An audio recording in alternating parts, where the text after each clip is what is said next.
मुख्यमंत्री मानिक साहा ने जेबीपी अस्पताल में 90 करोड़ की लागत से बने कई स्वास्थ्य परियोजनाओं का उद्घाटन किया, जिनमें क्रिटिकल केयर बिल्डिंग, संक्रामक रोग केंद्र शामिल है।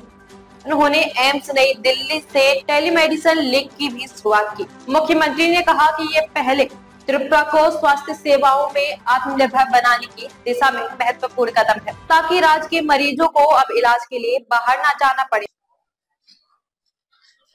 আমি স্টেজ শেয়ার করেছিলাম, সেখানে ওনার সাথে আমার পরিচয় হয়। এমসও আমার এক দুবার ওনার সাথে কথা হয়েছিল এবং সেখানে ওনার সাথে কথা বলার পর যেটা জানলাম যে হসপিটাল ম্যানেজমেন্ট করবার জন্য তারও একটা কোর্স আছে এবং এইমসে সেটা আছে। আমাদের ত্রিপুরারই একজন স্টুডেন্ট সেখানে 3rd ইয়ারে আছে, এমডি দেওয়া হয় সেখানে 3 ইয়ার্সের কোর্স।